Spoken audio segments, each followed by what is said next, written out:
bakunze ba Sentence twongeye kubasuhuza mu byo muri gukora bitandukanye ndetse naho muherereye hatandukanye mu bice bitandukanye by'isi. Twifurije amahoro n'imigisha byo muri gukora byose mumashe guhirwa, kandi bari bwa mbere ugeze kuri Sentence wakora subscribe, ubundi tukomeze twibanire ku murongo ukugeza amakuru atandukanye muri mega projects zitandukanye cyangwa imishinga minini itandukanye y'ubwubatsi, tugenda tuguha amakuru agezweho cyangwa se byinshi bitandukanye ukeneye kumenya ugasobanukirwa kuri izi projects zitandukanye uko tugenda tubikugezaho. Hari bamwe mu bakunzi bacu badusabye kuba update kuri Zaria Court Kigali, umwe mu mishinga minini igiye kuzana impinduka zikomeye cyangwa se impinduka zo ku rwego rwo hejuru mu myidagaduro muri Kigali, ndetse kandi akaba ari n'umushinga uzaba ufite yaba ari iby'imyidagaduro, yaba ari hospitality cyangwa se ibijyanye no kwakira abantu. Ubwo iyo tuvuze hospitality hazamo amahoteli, amaresitora atandukanye, ndetse kandi hazaba harimo n'ibice byo kuba byakorerwamo ubucuruzi butandukanye, yaba ari abantu bato bato cyangwa se ubucuruzi bwo ku rwego rwo hejuru, ndetse kandi n'ibibuga bitandukanye bizaba byakira abantu bakajya kwidagadurira mu mikino, mu byishimo bitandukanye, yaba ari amateatre cyangwa se n'ibindi bitandukanye, byose mu buryo butandukanye ku buryo umuntu wari wese azajya yibonamo bizaba bikorerwa muri no Kigali Zaria Court.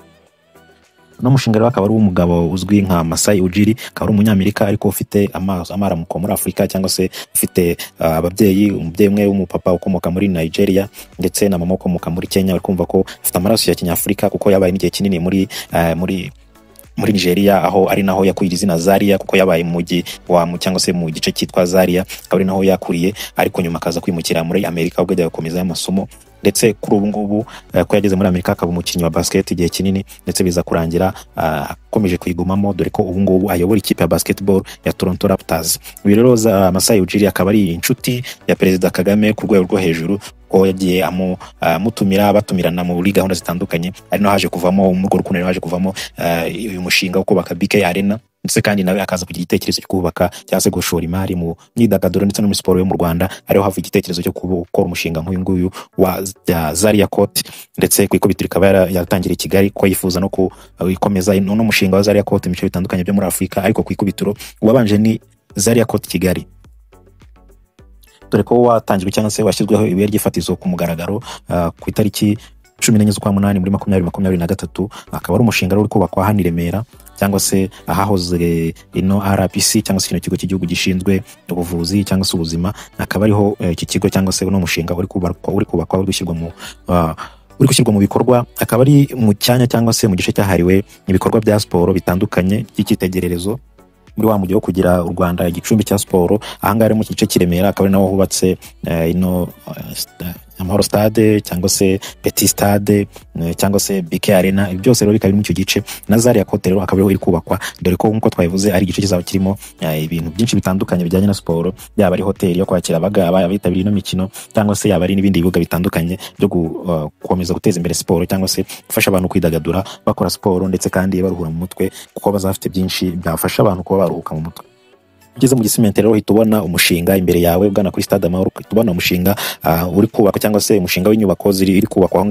ahangaha hoze RBC. Tubibona ko inyubako yaho zikorerwamo RBC yahinduwe, yavuguruwe cyangwa se yakozweho ukundi kuntu, yaba ari igice cyongeweho hasi cyangwa se ahazwi nka ground floor. Bwabazi by'ubwubatsi barabizi ko ground floor yongerewe ikagirwa ndende, dore ko iki gice nk'uko cyateganyijwe mu bishushanyo mbonera nk'uko bigaragara, igice kizaba gifite hasi hakorerwamo yaba ari mall cyangwa se na parking, ndetse kandi hejuru akaba ari jaride. Ku gice kireba mu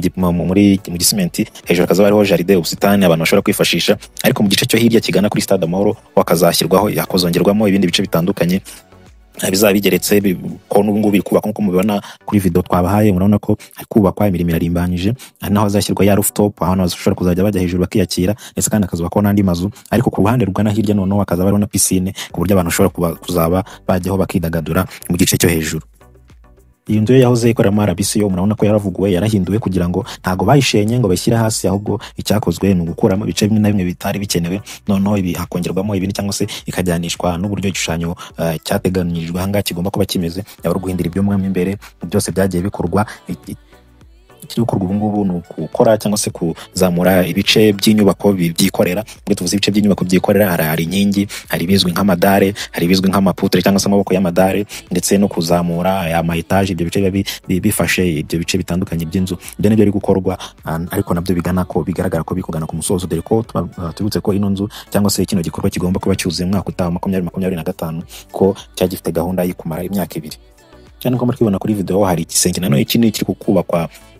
hanze cyangwa se hagati mu kibanza. Iki gisenge kiri kubakwa kinini nkuko bigaragara aho waba uherereye hose, ni igisenge kizashyirwamo cyangwa se kiri gusakarwa hazajya igice cy'imyidagaduro, ariko noneho hanze igice cy'imyidagaduro ahangaha hazaba harimo ikibuga cya basketball gishobora gushyirwamo n'indi mikino y'intoki nka volleyball cyangwa se handball, ariko noneho mu iki gice hakazaba harimo igice cya tribune abantu bashobora kuba bakwicara bakareba wa mukino cyangwa se biri kubera aho ngaho mu cyo kibuga, kuko hashobora kuberamo indi myidagaduro itandukanye yo kwiyerekana mu fashion cyangwa se theaters, amateatre n'ibindi bitandukanye bishobora kubaho mu nk'ibirori bishobora kuba byabera aho ngaho. None abantu bakaba babasha kuba bicaye muri cya gice hasakaye, ariko mu mpande hazaba hafunguye cyangwa se hari open, ariko abantu bakaba babasha kuhidagadurira bari kureba ibiri kubera aho ngaho muri icyo gice cy'imyidagaduro. Uko twababwiye ino nzu yahoze ari RBC cyangwa se n'ibintu bice byongeweho, zaba arimo hoteli yo mu bwoko bwa boutique, izaba iteganyijwe kuba yagira ibyumba bigeze kuri 80, gusa zaba arimo n'ibindi bice bitandukanye, ama restaurant, rooftop abantu bashobora kujya bakiyakirira. Uko twababwiye hazaba ari na piscine ku ruhande rugana hano kuri Stade Amahoro, cyangwa se nanone ku rundi ruhande hakariho jardin abantu bashobora kugenda bakicara cyangwa se bakabahaganirira. Gusa hasi tubibutsa ko harimo mall cyangwa se isoko rinini, ndetse kandi hakari igice cya parikingi, ndetse kandi hano muri iki gice cyangwa se muri uno mushinga, nyuma y'uko ino mirimo yo kuzamura cyangwa se kubaka ibice bya mwikorezi irangiye, agomba no kuzakurikiraho imirimo yo kuhatunganya mu bice bitandukanye. Ubwo turavuga ibijyanye na landscaping cyangwa se kurimbisha ibice, yaba guteramo ibiti, gusukura gutegura neza amajaride, n'utuyira twiza twabugenewe cyangwa se two gutembereramo tuzatunyurwamo n'abantu b'amaguru bagendesha amaguru, ndetse n'ibindi bitandukanye. Byose bizajyanishwa no kubaka ibibuga nk'uko twabivuze ibijyanye na basket cyangwa se no kubaka ibibuga bya tennis, piscine n'ibindi bitandukanye, birimo kubaka za kioske zo gucururizamo ibintu bitandukanye bito bito, kuko hano hazaba hari hagenda abantu benshi batandukanye. Hagomba no kuba hari ahantu abacuruza nka bino tubona muri ka free zone mujyi, tuno dukioske turimo abantu bacuruza coffee, bacururizamo ibintu bya handmade,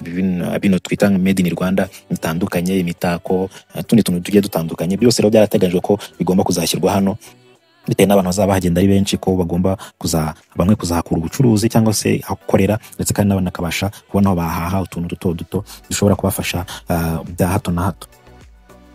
Ibyo byose rero bizakorwa cyangwa se kubaka ibyo byose bizajyana n'icyiciro cy'amasuku, kuko ubu ngubu icyamanje gukorwaho no kumanza kuzamura ibyo bice bya mwikorezi, yaba ari kuzamura bino bice. Urabona ko kino gisenge cyubatswe mu byuma, ntabwo ari imirimo yoroshye, urabona ni imashini ibiterura bya byuma bizamura babifunga, none nyuma akazaho gusakara, nyuma rero hakabona kubakwa ibyo bindi twavugaga, ndetse kandi ntari kubaka inkingi,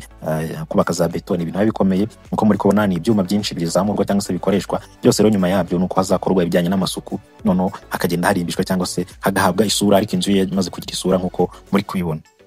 Turizera ko umukunzi wacu wari wifuje ko twamugeza aho bigeze, turizera ko hari icyo tumufashe cyangwa se tumuhaye update nkuko bimeze cyangwa se aho bigeze. Nawe icyo usabwa ni ukanda subscribe niba utari wayikanda, muri twemeze twibanire amakuru, update n'ibindi byose tukomeze tukugezaho ko nakagaruka. Ni ntibibagire kandi gukora like, share kuri ino video kugira ngo igere ku nshuti zawe, isangize n'inshuti n'abavandimwe. Kandi niba ufite igitekerezo wakitugezaho, ukora